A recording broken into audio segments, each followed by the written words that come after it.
How's it going, everybody? If you would, for me, please like, comment, subscribe. Let's say in every video, uh, definitely getting reviews out here for you. I've actually seen a lot of movies recently, so I'm trying to get them all out here, and give my opinion on them. Even though some of these are kind of late, so I said again, like, comment, subscribe to the channel.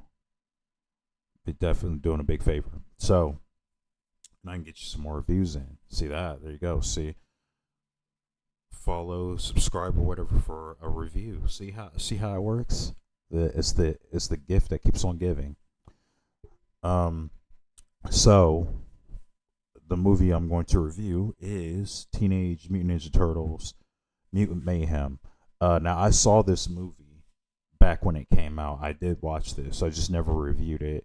And I just watched it again recently to refresh my mind on a few things, because I did want to give you a review for this. So, this is Teenage Mutant Ninja Turtles Mayhem. It's directed by Jeff Rowe. I haven't really seen. He's done a lot of animated films. He did that show Gravity Falls. I never watched it. And he did. I believe he did Disenchantment. And what was that other animated film he did? The Mitchells and the Machines or something like that. I heard that was a good movie, just never seen it. And I like animated films, so definitely grew up on Disney animation, and I've watched a bunch of animated stuff, Don Bluth, so I've just been like a huge animation fan ever since. Although I can't animate. I'm more of a writer than anything, but that's neither here nor there. So this is Teenage Mutant Ninja Turtles Mutant Mayhem, directed by Jeff Rowe. This is written by Seth Rogen and Evan Goldberg. And when I see those two names on something, my hopes, my expectations are like up here. Like that, like Seth Rogen and Evan Goldberg, I think is like one of the best writing teams in Hollywood. Just hands down. So this has a lot of names on it.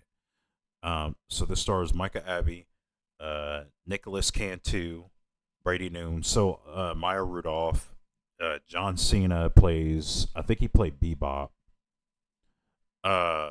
It's Bebop and Rocksteady, but I think he played Rocksteady. He played Rocksteady. That's who he played.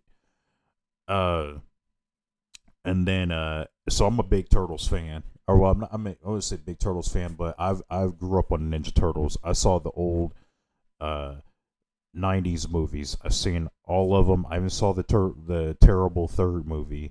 I saw the Michael Bay garbage. I didn't like the Michael Bay movies. I'm sorry. And I used to watch the animated shows. I played the video games when I was a kid. So I'm really familiar with the Teenage Mutant Ninja Turtles. So when they actually named off some of the people, I'm like, oh yeah, I forgot about Baxter the Fly and Bebop and Rocksteady. Well, I'll never forget Bebop and Rocksteady. They were just like that was like their main nemesis. Like pretty much, those were like that was like their main nemesis. I know Shredder was in the Foot Clan, but when you know who Bebop and Rocksteady is if you've been with Turtles. And also has the voice of Ice Cube in here, who voices the villain Superfly, which Ice Cube didn't bother me in this one. He didn't do a lot of his Ice Cube stuff, so he was actually a really good villain here. Actually, there's times where like he made me kind of laugh. He was kind of funny in here. So basically, and then Jackie Chan does the voice for Splinter in here, which I thought he was pretty. The voice acting was pretty good in this, down the board, I thought.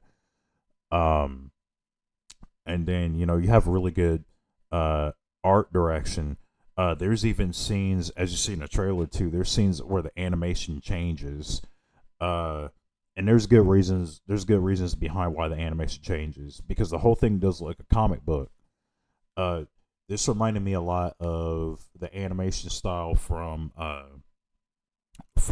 Spider-Man, the Across the Universe or Across the Spider Verse, Into the Spider Verse, those movies. Uh, that it just reminds me of that animation style. Like it looks like a moving, living comic book. Uh, and then I thought honestly it was a really good idea. So this is what they did that I really like. They made them actual teenagers in here, and I thought that was cool. And they're voiced by kids. They're voiced by actual teenagers, the Teenage Mutant Ninja Turtles. So that was a really good thing that I thought was genius because no one ever has really thought to honestly do that.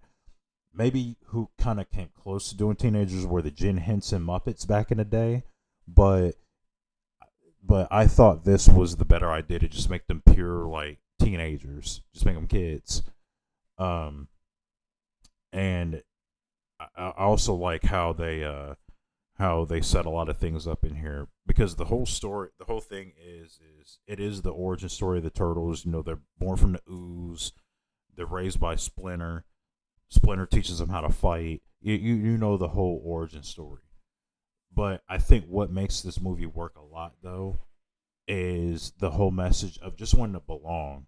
Like it's I really like the whole thing is you know it you're a teenager but you feel like a complete outcast to the entire world, because of what you look like and or how you're judged.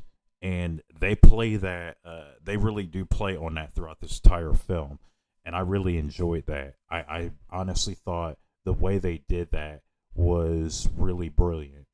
And again, when you have the writing team of Seth Rogen and Evan Goldberg, man, you cannot do wrong. They definitely know what they're doing. Um, and this really plays into, they're in Brooklyn, so this does play into the soundtrack, which I thought was really good. It's a lot of like old school '90s hip hop. Um, uh, I know they play like a couple of them was like A Tribe Called Quest, Can I Kick It, and and then they also play MOP's Ania, Ania. So like like you have stuff like that in here, and again, the animation style is really cool. Um, I really like the voice acting in here. I really like the story to this is really good. The villain is very well done because the villain makes sense in this entire thing. Ice Cube and the villain, uh, and all the villains that roll with him because they're like his henchmen. Again, Bebop, Rocksteady, and there's a whole bunch of other mutants in here too. Uh, and even the even the way like you can tell like they're kids too because like the way they go out and actually fight crime for the first time. Um, and then so there's a lot of people, Giancarlo Esposito, he does a voice in here. I don't know, like I said, this is a really good movie. It's a very good movie. I think like I know there's the controversy when this came out, and that was how they changed April O'Neil, and a lot of people were not happy with that. Uh, People were looking for the tall redhead, wearing the spandex yellow, uh, one piece or whatever, and it's not that. She is a high school student in here. She's a little nerdy black girl. There's April O'Neil right there.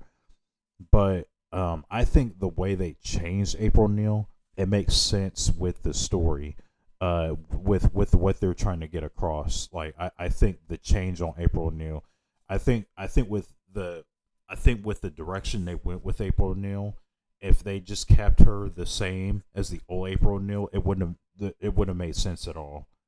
None of this would have made sense. At least her arc wouldn't have made sense. Because people look at her like, "What are you talking about, girl? You're gorgeous. What do you mean? Everybody wants to be with you." Um, and as I say, she's not a bad looking character neither. So no, I really this movie is very good. I think this rivals uh the Spider Verse movies. And honestly, the way they ended this, the if you haven't seen this movie, and you want to see it, it is. I watched it on Amazon Prime. That's why I saw it on was Prime. Uh, so if you go in there and watch it, like even even the stinger at the end of the credits, I forgot about that stinger, and I was like, yeah, I want a sequel to this. I need that Mutant Mayhem Part Two, because and if they keep the same writers and everything on here, or maybe if they change writers like they did uh from Into the Spider Verse to Across the Spider Verse, but still manage to make it good.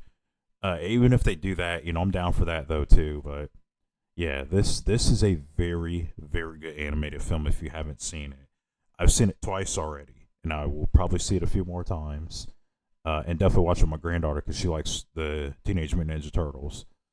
But yeah, it's definitely a good one for the kids too. If you got kids, definitely check it out with your kids. Um, so I am going to be of the high recommend type. That's right. This is a high recommend film. This is very highly recommended. Go watch this. If you haven't seen this yet, like I said, I seen this when it first came out, and I watched it again a few days ago. So you need to watch this movie. It's a very good animated film. And if you want to bring your family in and watch it, they can watch it too. But yeah, this is a high recommend for me. That was my review for Teenage Mutant Ninja Turtles Mutant Mayhem. Yeah, so if you like this, or if you didn't like it, you can comment, either way. I've had people comment, so and tell me movies I like, that movies they didn't like. So that's what the comment section is for, So I will see you in the next review, everyone. Peace.